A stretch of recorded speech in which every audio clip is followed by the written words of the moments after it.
Pada bagian kali ini kita akan membahas bagaimana kualitas supplier itu menentukan kualitas dari suatu perusahaan. Nah, di sini kita akan mengambil study case dari perusahaan elektronik bernama HP. HP ini merupakan perusahaan besar yang memiliki kualitas unggul. Kita bisa menganalisisnya melalui 5 aktivitas utama dari value chain-nya. Di sini ada supplier management, inbound logistik atau pengadaan bahan baku, transformasi proses, outbound logistik atau proses distribusi hingga sampai ke tangan konsumen, dan yang terakhir adalah after sale service.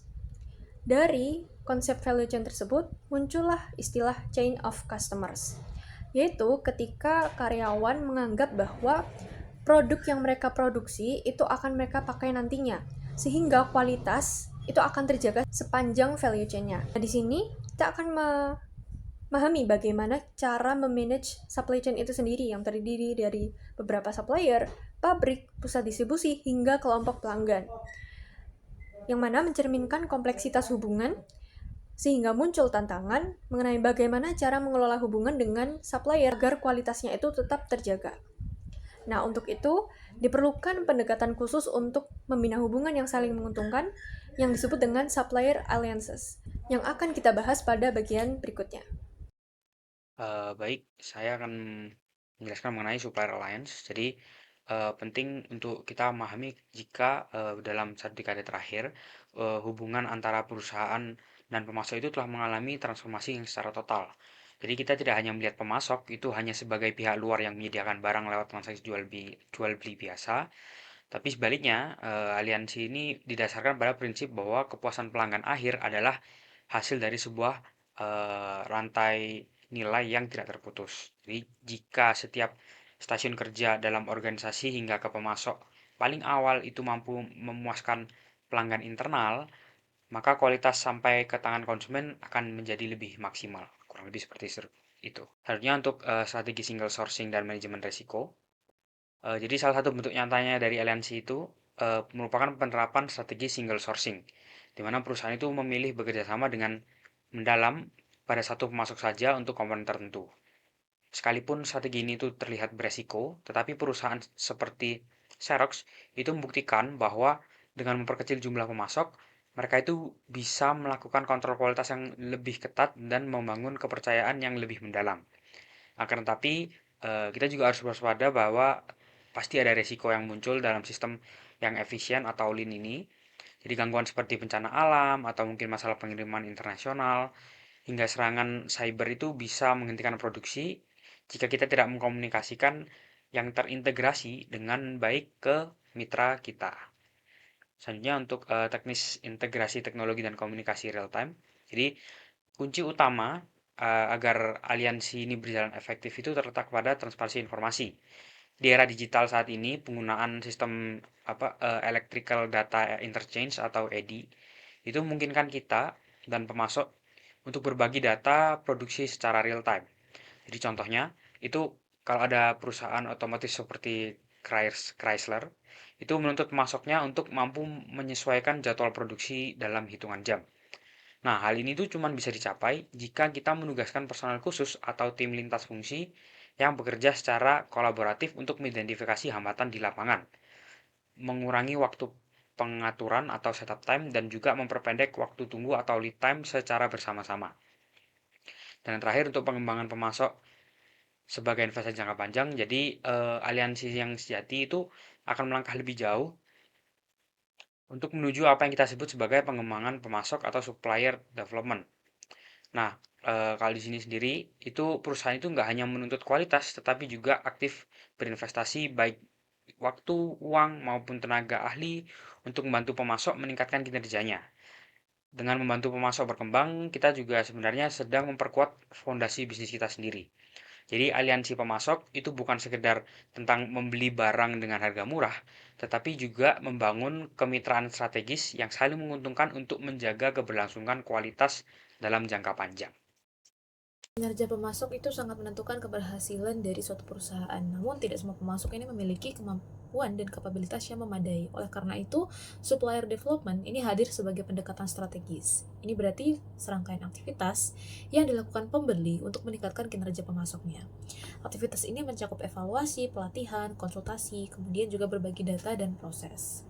Secara sistematis ada 7 langkah. Yang pertama adalah mengidentifikasi produk dan layanan kritis.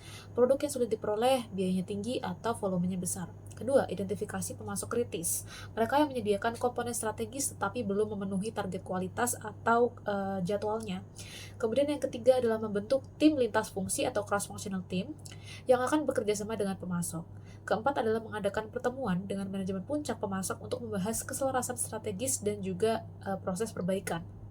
Yang kelima, setelah ada kesepakatan tentang area yang perlu ditingkatkan, tim mengidentifikasi proyek-proyek utama berdasarkan kriteria, contohnya seperti dampak, ROI, atau return of investment, kelayakan, dan juga investasinya. Keenam, definisikan secara rinci kesepakatannya, termasuk pembagian biaya, manfaat, komitmen sumber daya, metrik perbaikan, project charter, akuntabilitas. Yang ketujuh adalah manajemen harus secara aktif memantau kemajuan dan merevisi strategi jika diperlukan. Banyak perusahaan keliru menganggap supplier evaluation itu sama dengan supplier development. Evaluasi ini padahal hanya menilai kondisi saat ini, sedangkan pengembangan itu mengandung unsur pengeluaran sumber daya untuk meningkatkan kinerja rantai pasok secara nyata. Toyota contohnya yang menetapkan target pengurangan biaya bersama dengan pemasok. Jika target totalnya 10%, Toyota mungkin meminta pengurangan 5% dari pemasok dan memberikan manfaat 5% sisanya kepada pemasok tersebut. Contoh nyatanya ada ISO TS 16949 dan juga model sistemnya. Ini adalah salah satu program supplier development yang terstruktur. Ini adalah standar khusus untuk industri otomotif. Jadi standar ini disusun oleh IATF. Tujuannya adalah menyatukan standar sertifikasi pemasok yang sebelumnya berbeda-beda antara perusahaan. Ini didasarkan pada model sistem yang terdiri dari 4 pilar utama. Yang pertama mengenai manajemen responsibility, yaitu sejauh mana perusahaan berkomitmen terhadap pengembangan dan implementasi sistemnya, kemudian manajemen sumber dayanya, penyediaan struktur pelatihan lingkungan kerja, kemudian terkait realisasi produknya, yang dimana melibatkan perancangan produk dan proses, termasuk pengendalian dari sisi pembelian dan juga sisi pemasok. Kemudian adalah pengukuran, analisis, dan peningkatan, yaitu pembuktian bahwa perusahaan mampu menunjukkan kesesuaian produk dan juga kesesuaian dengan sistem mutunya. Secara lebih rinci, struktur ISOTS ini mencakup 8 bagian. Yang pertama adalah terkait pendahuluan, ruang lingkup, referensi normatif, definisi sistem manajemen mutu, tanggung jawab manajemen, manajemen sumber daya, realisasi produk, serta pengukuran, analisis, dan peningkatan. Dan kata lain, standar ini mengharuskan pemasok memiliki pendekatan yang sistemik. Pada intinya adalah supplier development ini bukan sekedar evaluasi atau penilaian, melainkan proses pembinaan strategis yang lebih memakan waktu dan membutuhkan komitmen sumber daya dari kedua belah pihak. Standar seperti ISO TF 16949 ini memberikan kerangka kerja yang jelas untuk mewujudkan supplier development. Oke, untuk materi yang terakhir yang akan kita bahas sekarang adalah Supply Chain Quality Management atau SCQM. Nah, jadi secara sederhana SCQM ini itu adalah pendekatan berbasis sistem untuk meningkatkan kinerja kualitas ya dengan memanfaatkan hubungan antara pihak-pihak dalam supply chain, baik itu dari sisi upstream seperti supplier maupun downstream seperti customer. Nah, artinya kualitas ini tuh tidak hanya dilihat dari dalam perusahaan saja, tetapi juga bagaimana perusahaan ini tuh bisa berkolaborasi dengan seluruh jaringan supply chain-nya. Nah, penelitian terbaru menunjukkan bahwa pemahaman mengenai SCQM itu masih terus berkembang, namun sudah mulai terbentuk sebagai sebuah bidang ilmu yang penting, terutama karena semakin banyak bisnis dan institusi pendidikan itu yang lebih berfokus pada supply chain management. Nah, selanjutnya dalam studi yang dilakukan terhadap para manajer supply chain, mereka ini tuh diminta untuk memberi peringkat terhadap tools atau alat apa saja yang paling sering digunakan dalam praktik quality management. Nah, hasilnya cukup menarik ya. Jadi, tool yang menempati peringkat pertama yaitu training. Ini tuh menunjukkan bahwa pengembangan sumber daya manusia itu menjadi faktor paling krusial dalam menjaga kualitas di supply chain. Lalu di posisi kedua ada data management, yang berarti pengelolaan data itu sangat penting untuk pengambilan keputusan berbasis fakta. Lalu di peringkat ketiga ada supply chain management itu sendiri. Nah, yang menegaskan itu bahwa koordinasi antara proses dalam rantai pasok itu sangat berpengaruh terhadap kualitas. Lalu berikutnya ada customer relationship management atau CRM di peringkat keempat, yang menekankan pentingnya menjaga hubungan dengan pelanggan sendiri. Di posisi kelima ada leadership, yang berarti kepemimpinan itu berperan besar dalam mendorong budaya kualitas. Nah, lalu selanjutnya ada benchmarking di peringkat ke-6. Nah, ini tuh untuk membandingkan performa dengan standar terbaik. Lalu ada project management di peringkat ke-7. Lalu ada surveys di peringkat ke-8. Ini tuh sebagai alat untuk mengumpulkan feedback.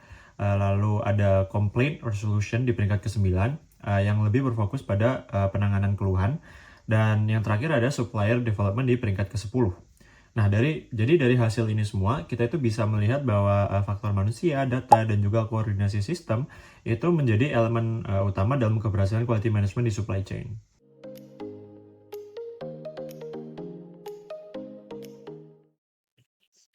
Baik, selanjutnya untuk penjelasan jurnal, jadi untuk abstraknya sendiri, penelitian ini itu membahas mengenai pergeseran dari supply chain tradisional ke digital supply chains yang meningkatkan kompleksitas pengambilan keputusan, khususnya dalam pemilihan pemasok digital.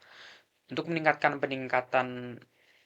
kinerja perusahaan, diperlukan penguatan supply chain quality management, di mana peran pemasok digital itu sangat penting. Studi ini sendiri itu bertujuan untuk mengidentifikasi faktor-faktor yang mempengaruhi pemilihan pemasok digital serta menentukan alternatif terbaik menggunakan metode multi kriteria decision making berbasis integrasi suara dan waspas. Hasil penelitian menunjukkan bahwa kompetensi pemasok merupakan faktor paling signifikan dalam meningkatkan kualitas produk dan layanan, serta kinerja perusahaan secara keseluruhan. Baik, untuk introduksinya sendiri, jadi bagian pendahuluan ini menjelaskan bahwa transformasi digital dalam era industri 4.0 itu mendorong perusahaan untuk mengadopsi digital supply chain yang memanfaatkan teknologi seperti AI, lalu Internet of Things, Big Data, dan robotika. Jadi digital supply chain sendiri itu memberikan keunggulan seperti visibilitas rantai pasok, kemampuan prediksi permintaan, dan peningkatan kualitas layanan, tetapi juga tidak lupa menambah kompleksitas dalam pengambilan keputusan. Dalam konteks ini sendiri, Quality Management System atau QMS itu menjadi krusial untuk menjaga kualitas produk dan layanan. Meskipun masih banyak perusahaan yang kesulitan mengintegrasikannya, oleh karena itu pemilihan pemasok digital atau DSS itu menjadi faktor strategis karena berpengaruh langsung terhadap kinerja SCQM dan organisasi. Penelitian ini juga menyoroti adanya gap, yaitu kurangnya kajian mengenai peran DSS dalam meningkatkan SCQM, sehingga dirumuskan pertanyaan penelitian terkait faktor penting DSS dan cara evaluasi pemasok terbaik. Untuk systematic literature review, jadi untuk 2.1 itu faktor for digital supplier selection. Jadi bagian itu menjelaskan bahwa perkembangan teknologi digital telah mengubah cara perusahaan dalam berproduksi, berkolaborasi, dan berinteraksi dengan mitra. Rantai pasok itu menjadi lebih kompleks dan bergantung pada pemasok digital yang harus dievaluasi berdasarkan berbagai faktor. Pemilihan pemasok yang tepat itu sangat penting untuk memastikan pengiriman produk yang tepat waktu, berkualitas, dan efisien, serta mendukung terbentuknya SCQM yang kuat dalam DSCs atau Digital Supply Chain. Untuk penjelasannya sendiri, yang pertama itu ada information usage. Jadi penggunaan informasi menjadi faktor utama dalam digital supply chain karena meningkatkan atau memungkinkan berbagi data secara real time antara mitra rantai pasok. Informasi seperti inventory, permintaan, dan pesanan membantu meningkatkan transparansi, mengurangi ketidakpastian, dan mendukung pengambilan keputusan berbasis data. Pemanfaatan teknologi seperti Big Data Analytics dan Predictive Analytics itu memungkinkan peningkatan efisiensi dan kinerja rantai pasok secara keseluruhan. Selanjutnya untuk supplier kompetensi. Jadi kompetensi pemasok sendiri itu mencerminkan kemampuan dalam menciptakan rantai pasok yang tangguh dan responsif terhadap perubahan. Pemasok yang kompeten itu mampu menghadapi gangguan, beradaptasi dengan cepat, serta menjaga kontinuitas operasional. Faktor ini sangat penting dalam memastikan kesiapan menghadapi ketidakpastian dan berkontribusi langsung pada peningkatan SCQM serta berkelanjutan kinerja perusahaan itu sendiri. Selanjutnya untuk strategi orientation. Jadi orientasi strategis itu menekankan Pentingnya posisi pemasok dalam jaringan global, stabilitas finansial, serta kemampuan membangun hubungan strategis dengan mitra rantai pasok. Pemasok digital itu harus memiliki konektivitas global untuk mendukung aktivitas sourcing dan distribusi secara luas, serta mampu memberikan layanan berkualitas melalui komunikasi yang baik dan kolaborasi yang efektif. Faktor ini berperan dalam meningkatkan kualitas layanan dan pertumbuhan ekonomi jangka panjang dalam rantai pasok.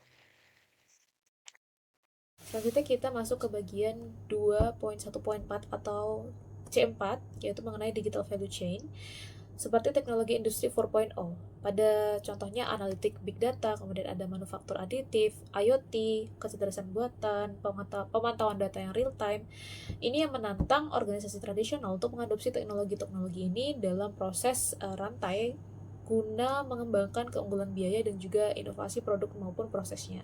Kemudian C5 ada digital supply networks. Ini bisa berbentuk saluran fisik dan juga digital yang menghubungkan informasi, barang, dan juga jasa. Melalui pembelajaran mesin atau machine learning, komputasi kognitif mengubah jaringan rantai pasok linear menjadi jaringan pasokan yang cerdas dan juga terhubung. Kemudian yang ke C6, mengenai digital customer experience. Faktor ini membantu meningkatkan proses keterlibatan dalam DSC. Faktor ini juga mendukung rantai pasok untuk menyesuaikan atau mengcustomize, mempersonalisasi produk serta layanan digital yang ditingkatkan. Kemudian ke C7 ada cost leadership strategy. Faktor ini mempertimbangkan praktik dan teknologi yang meningkatkan kinerja organisasi dan mengurangi biaya. Pemasok biasa dievaluasi berdasarkan biaya yang dikeluarkan untuk investasi teknologi, kontrol kualitas, dan juga layanan, dan total biaya. Kriteria ini merupakan salah satu faktor terpenting yang dipertimbangkan dalam seleksi pemasok di rantai pasok tradisionalnya. Kemudian yang ke-8 ada supply chain automation, yang biasanya itu berkaitan dengan berbantuan robot, yang membantu rantai pasok menurunkan biaya tenaga kerjanya, meningkatkan produktivitas pekerja, dan mengurangi tingkat kesalahan. Untuk research gap-nya, beberapa penelitian itu sebenarnya telah dilakukan tentang teknologi digital dan dampaknya terhadap rantai pasok. Namun, belum ada yang membahas terkait peran pemasok digital dalam meningkatkan supply chain quality management. Kesenjangan ditemukan adalah SCQM ini dikenal memiliki 4 pilar. Yang pertama adalah kepemimpinan kualitas, fokus pelanggan, integrasi, dan fokus pemasok. Peneliti sebelumnya itu hanya melihat SCQM ini dari sisi internal dan kemampuan organisasinya secara umum. Jadi ini tidak membahas pertanyaan atau tidak menjawab pertanyaan spesifik mengenai bagaimana memilih pemasok digital yang tepat agar SCQM ini meningkat. Maka kontribusi studi ini adalah mengisi kekosongan dengan menawarkan model seleksi pemasok digital berbasis MCDM, suara waspas yang secara eksplisit dikaitkan dengan outcome SCQM. Jadi bukan hanya efisiensi operasional biasa atau pengurangan waste begitu. Oke, jadi untuk bagian selanjutnya ada research methodology. Nah, jadi penelitian ini itu menggunakan pendekatan yang disebut dengan multi-criteria decision making atau MCDM. Jadi pemilihan supplier itu nggak cuma dilihat dari satu aspek seperti harga, tapi dari banyak faktor sekaligus. Nah, untuk mengatasi kompleksitas itu, peneliti itu menggunakan dua metode utama ya, yaitu suara dan juga waspas. Nah, jadi suara itu digunakan di tahap awal untuk menentukan seberapa penting masing-masing faktor menurut para expert. Jadi para ahli ini tuh diminta membandingkan faktor satu dengan sama yang lain. Nah, lalu dari situ dihitung bobotnya. Nah, jadi hasilnya itu adalah kita bisa tahu faktor mana yang paling berpengaruh dalam pemilihan supplier. Lalu yang kedua, mereka menggunakan metode waspas. Nah, ini tuh untuk mengevaluasi dan membandingkan supplier yang ada. Jadi metode ini tuh menarik karena menggabungkan dua pendekatan sekaligus. Nah, yaitu penjumlahan dan juga perkalian. Sehingga hasilnya itu dianggap lebih akurat dalam menentukan supplier terbaik. Nah, untuk datanya sendiri, penelitian ini itu melibatkan 25 expert dari berbagai bidang industri seperti supply chain, produksi, dan juga data analytics. Nah, mereka itu diminta untuk menilai faktor-faktor yang sudah ditentukan sekaligus mengevaluasi 13 alternatif supplier yang ada. Nah, sekarang kita masuk ke bagian selanjutnya yaitu Proposed Research Framework.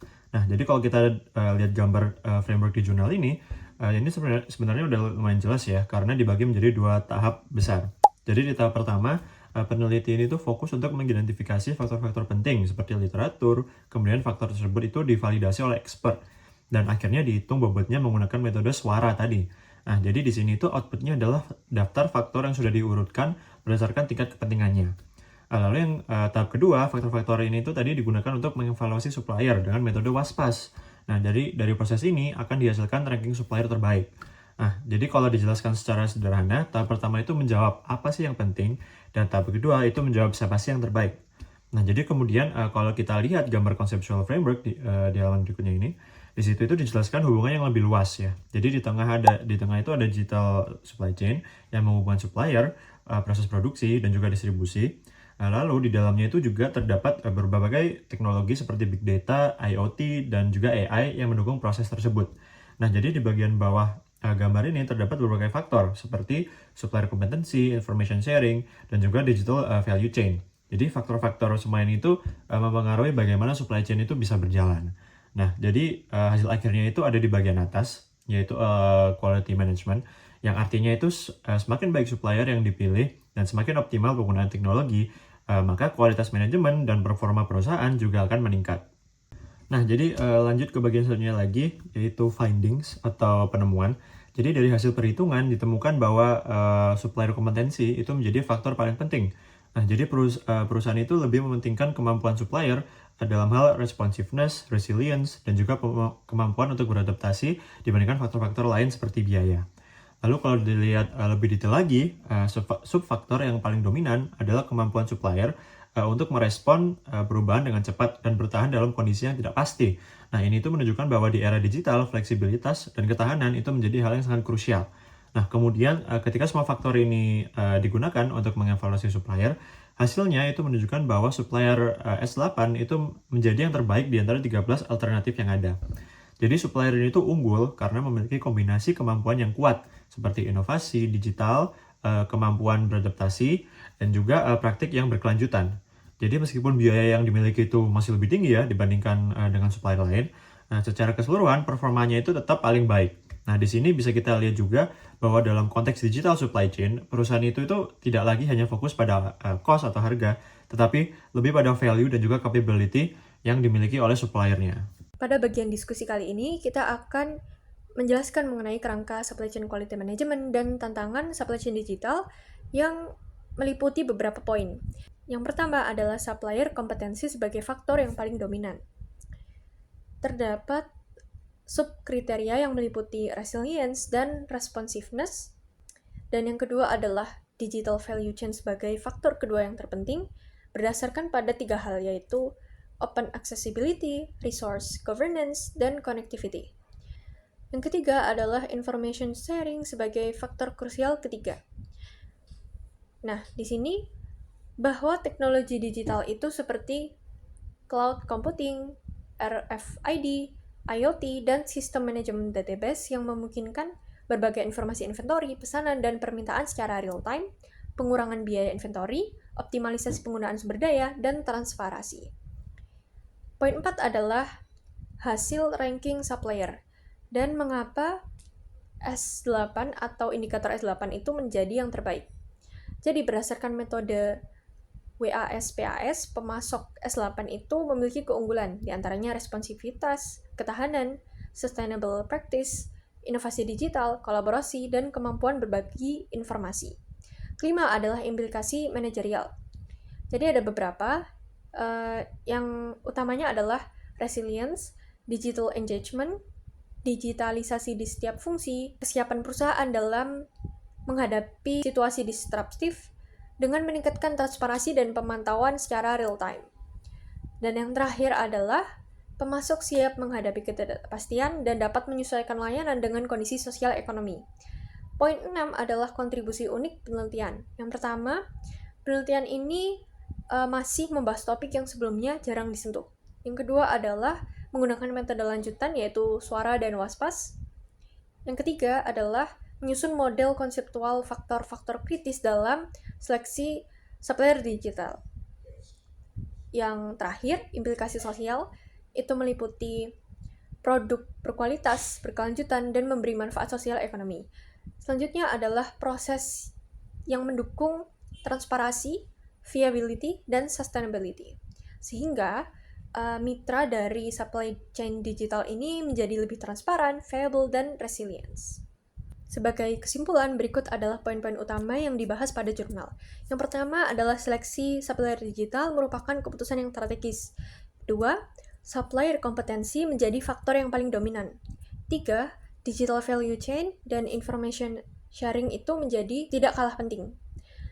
4. Adalah pemasok digital terbaik, memiliki keseimbangan antara biaya, kualitas, inovasi, dan ketahanan. 5. Pemasok yang kompeten akan membantu perusahaan mengurangi cacat, meningkatkan ketepatan waktu, dan menciptakan nilai bagi konsumen. Dan yang terakhir, kontribusi unik berupa model konseptual faktor-faktor kritis dalam seleksi pemasok digital. Berikut adalah limitasi dari jurnal. Di antaranya ada potensi bias, generalisasi hasil, dan kebutuhan untuk penelitian empiris lebih lanjut di negara dan industri yang lain. Selanjutnya ada ide untuk future research, di antaranya menguji secara empiris hubungan antara faktor-faktor yang telah diidentifikasi dengan kinerja rantai pasok dan memperluas cakupan sektor jasa dan negara berkembang lainnya.